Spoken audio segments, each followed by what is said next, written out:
step down and have that appeal. Okay, good evening, everybody. This is the Planning Board meeting of March 7th, 2023. First item is introducing the other members of the Planning Board. And over to my extreme left is Doug Braskin. Next to Doug is Vaughn Dugan, Peter Goodwin, and then Mike Hodder, who is the Vice Chairman. To my right, John Thurston, and Brad Harriman, who is the representative from the Board of Selectmen, and Julie Jacobs, who is an alternate. The first item is a public hearing, and let me read that into the record. Senecal and Breen, 38 Knox Pasture Road, tax map lot 114-004, case 2023-042, and this is for a two-lot subdivision, and it's a public hearing. So the applicant, if you're all right, can you also, could you just explain the waivers that you're requesting, as well as the form factor, and we also need to know the status of the accessory structures on the new lot, and then why you think we should approve this. Not too much. Right. First off, I am Frank McMahon of Horizons Engineering, and I'm representing the Breen Senecal Living Trust in their application for a two-lot subdivision. The property is located at 38 Knox Pasture Road, tax map 114, lot 44. It's zoned as rural residential. So there's a 3-acre minimum lot size, which we meet with both of the lots, and a 200-foot frontage requirement, which we also meet with both of the lots. Lot 1 is 3.75 acres and has 200.12 feet of frontage. Lot 2 is 4.39 acres and has 464.03 feet of frontage.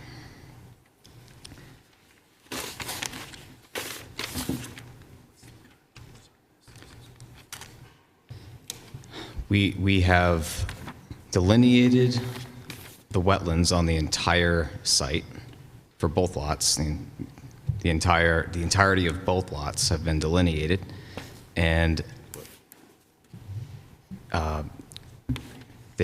we have done a HIS map as well, high intensity soil survey, for a portion of each lot, and this is where the waiver comes in. We have a waiver for HIS mapping only part of each lot.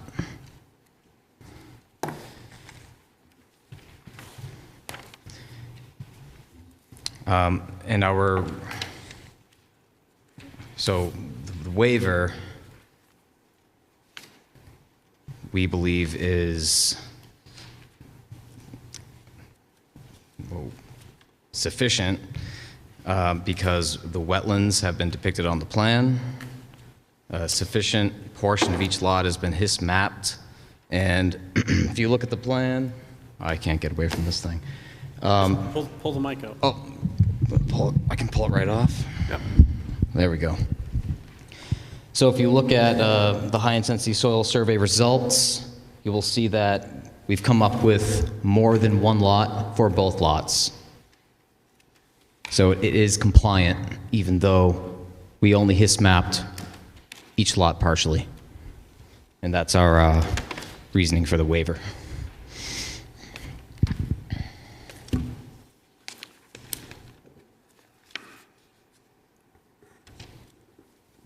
And any more HIS mapping would have just costed the client more money and add with no real reason to do so.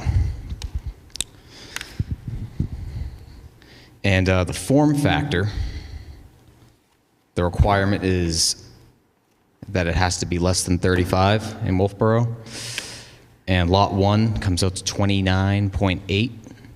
And lot 2 has more than 300 feet of frontage. So it is waived from the form factor requirement. And that's in 175-53.2A of the regulations, subdivision regulations. Accessory structures. Accessory structures.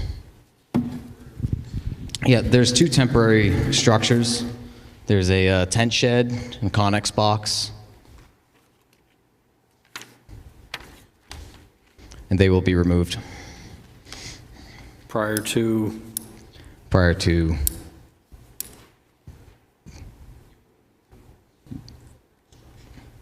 yeah, before construction of anything, they will be removed.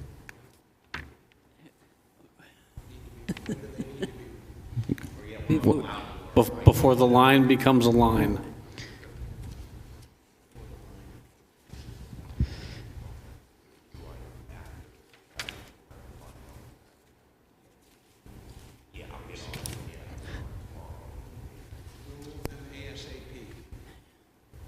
The structures will be moved ASAP. We'll work on that. Right.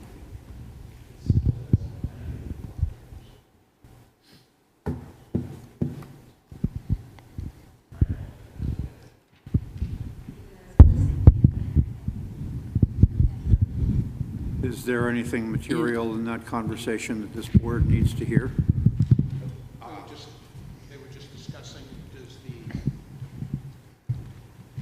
They were just discussing, because it's all in the family, does it have to be moved instantly? And I said, well, as soon as that's a line, then it would be a variance if those structures were to stay. And They're both temporary, but... Your name, sir? My name is Jim Rhines. I'm from Horizons Engineering, the White Mountain Survey Division. So I wonder, just to interject here, it looks like only one of them is in the setback. So, but, That's not the issue. oh, It's the fact that the 2 accessory structures, if they were to remain and the map were to be recorded and the deeds recorded for each piece, you'd have 2 accessory structures on the lot with no primary structure. So the setback is one issue. The larger issue is the fact that you'd have accessory structures without a primary structure. So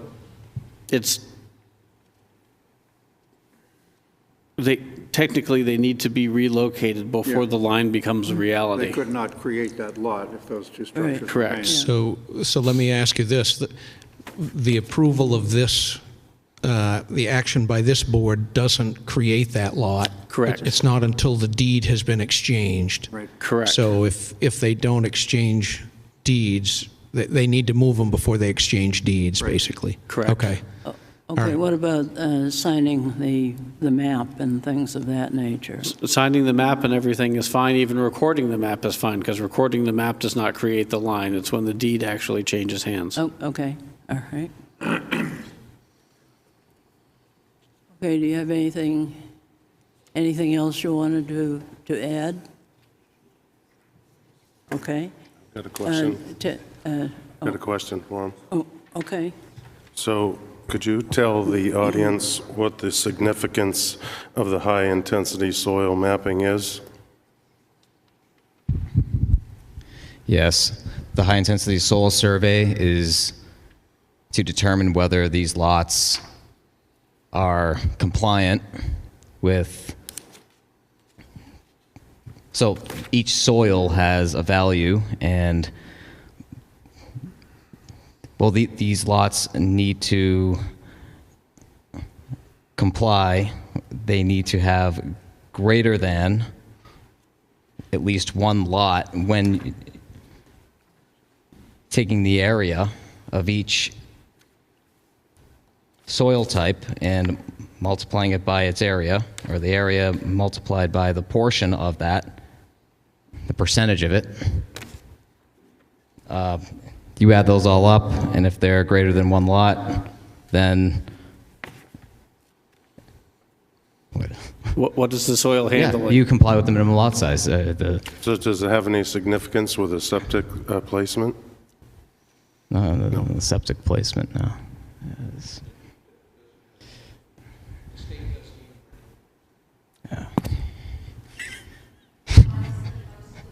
Yeah, you need to come up front if you want to. Just speak to for the us. board's information, the state doesn't even recognize high-intensity soil mapping, so it's not going to have any impact on septic. So my question to the board, what are we trying to gain by having this analysis done? I will toss something out into the mix, and if Jim wants to add, he can add. But basically, one of the ways that planning boards and through zoning wanted to require larger lot sizes than was actually required for a structure was to require HISLOT compliance, which was a certain amount of a certain type of soil or soil types in order to justify a lot size. When in reality, particularly with today's technology, you could make a septic system work on just about any soil. But the sort of vernacular is the HISLOT is guaranteed to be able to handle a septic. But there's no actual correlation between the HISLOT and septic function. It's a dinosaur in the ordinance. Yeah, and Did you want to add something else, Jim? I will just say that, typically the HIS map was more applicable when you had 1 acre zoning, because most of your soils, at least in Wolfeboro, are glacial tills, and the minimum lot size by high intensity soil mapping is 68,000 square feet, 86,000 square feet. And so, though you might meet zoning, when you went to get a subdivision, you might, instead of needing an acre, which is roughly 44,000 square feet, you'd need 86,000 for a certain soil on a certain slope. So that was, when you get into these larger, 3 acre lot minimum further out of town or in the rural or the agricultural zone where it's 5 acres, it's not necessary. But if it was in downtown, somewhere that wasn't on sewer and water, then there may be some value to it. Thank you. Okay. Go ahead. I was just going to say that in this case, the value of the HISLOT survey is to the applicants, because now you have a general idea of what kind of land soils that you're dealing with, and the fact that you've got a hard pan around 40 inches or so below the surface that you have to deal with, and when you come to put in your various structures, you'll be aware of that. So, Okay, Tavis, did you have anything else you wanted to add? I have the suggested conditions of approval that are in the review, but nothing else. beyond that, yeah. Okay. All right. Planning board members, questions? I just think that the 7th condition is probably this, relocate the tent shed and the other accessory structure before the deed is exchanged.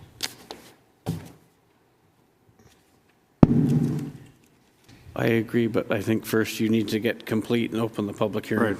No, you're fine. I'll be happy. You want Right. a motion for waivers? Waivers, yes. Yeah, I'd be happy to make a motion to approve waivers from 174-9 for soils, wetlands, and minimum lot sizes. Okay, and those have been justified by the applicant. Justified by the applicant's testimony. I'll second that. All in favor, please say aye. Aye. Opposed? Okay, now that we've granted the waivers, we now can open the public hearing. So does somebody want to make a motion to that? I'll be happy to make a motion to accept this application as complete. Seconded. The public hearing. Okay. And Seconded. And somebody seconded it? Okay. All in favor, please say aye. Aye. Opposed?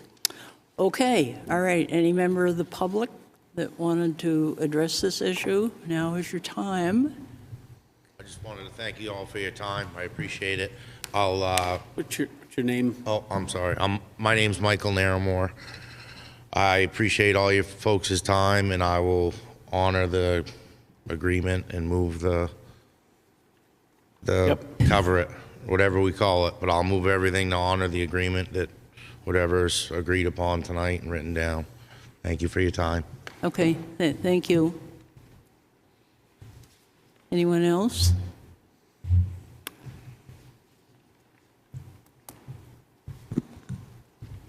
I'm Donna Marie Breen. I'm Mike's mom, and that's why we're subdividing the land to have family with us and to have our grandchildren close. And we're getting older, and it's nice to have them close by and loving. So thank you, everyone, for helping us out do this. Okay, all right. Okay, anyone have anything else? Okay, Tavis, you want to go through the conditions? Do we want to close the hearing? Well, we'd close it after he goes through the conditions. Suggested conditions of approval, 1 is referring to the plans as submitted to date. 2 is the applicant responsible for payment of all recording fees. 4 is that everything that's part of the application package is part of the application. The most restrictive becomes the most restrictive. Applicant should be responsible for preparing a Mylar for recordation, recording fees to be borne by the applicant.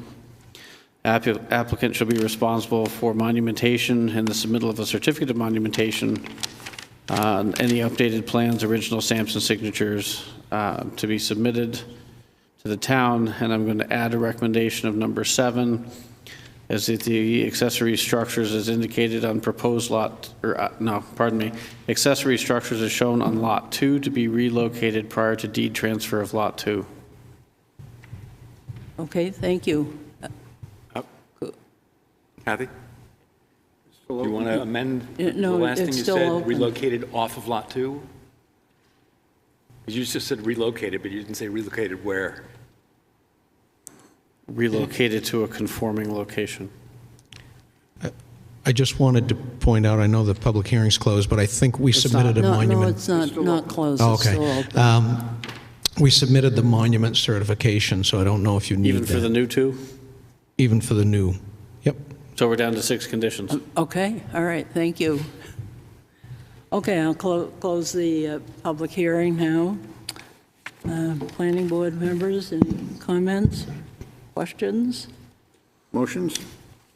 Okay, it seems that the applicant has fulfilled all of the requirements for subdivision. The form factor meets the definition, and the status of the accessory structures has been dealt with. So, yes, if you wouldn't mind, that would be great. Be happy to make my final application Right. motion. Move to approve application case number 2023-04, tax map lot numbers 114-004 for 2-lot subdivision with the 6 conditions as enumerated by the planner. Thank you. Okay, motion has been made and seconded. All in favor, please say aye. Aye. Opposed? Okay, all right, you're all set. Thank you very much. Good. Okay. I've had some discussions with the Conservation Commission, the chairman, and she and some of the members of the Conservation Commission would like to see the natural resources plan updated. It was done in 2011, and then it was made part of the master plan in 2019. But in both of those occasions, it said that it really needed to be updated. So that's really why they're asking. And so I just wanted to see how you all feel about that, because this is going to come out of our pocket, I think. Right. Well, somebody needs to pay for it. It doesn't necessarily have to come from the planning board. Okay, well, So, question? yep. what parts of the natural resources would they like to update, and do they have some thoughts on going forward? Okay, Peter, go ahead. I've been into the conversation, and it's very much in the early stages. We ended up a year or so ago modifying the natural resources plan after hearing to adjust the mountain heights, hill heights in Wolfeboro. So that probably needs to be put into the plan. There are issues such as what has happened with new conservation lands, as in, since that was done, there have been a number of pieces of property, many of them associated with the North Watershed Association, that have been put into conservation. Those would need to be added. There's a database which looks at pollution sources and things like that, and that can be accessed, and that probably should be updated. I would suggest that many of the things which should be updated could be done just by somebody reading through saying, oh, that company no longer exists and now is owned by so-and-so. And so therefore, I don't think that the cost of this is going to be very large, but it is something which, if we are going to be talking about what goes on in our area, it's fine. Most of the resources which are used in the report, if you look at the maps, they're all from New Hampshire granite. And so therefore, we don't need to go and look at the soils. We don't need to go and look at all that kind of stuff. The soils really haven't moved a whole lot since the last time it was done. So therefore, most of it is what we want to, what is there is fine, but it needs to be updated for new trails, new things like that.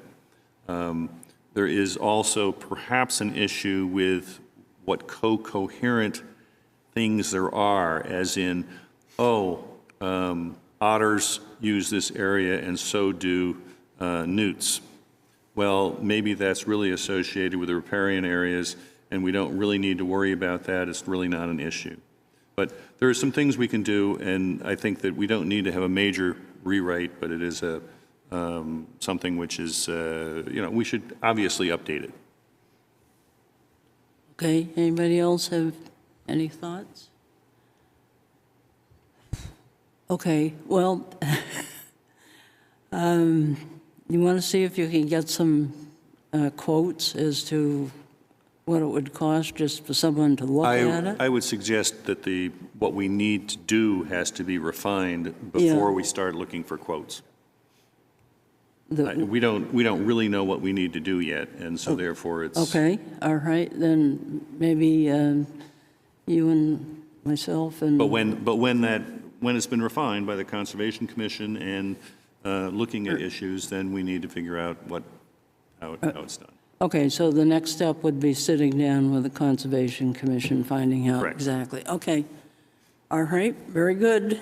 That's what we'll do then. Okay, the master plan, Peter had gotten together, Linda and Peter and myself had gotten together to go through the master plan and had sort of assigned some values of things that we thought were done and not done and would be done. And so I've sent the planning board one to all of you folks. If you could just take a look at it so we could talk about it at the next meeting, that would be really great. And Mike, if you have any other thoughts, let me know. Okay. All right.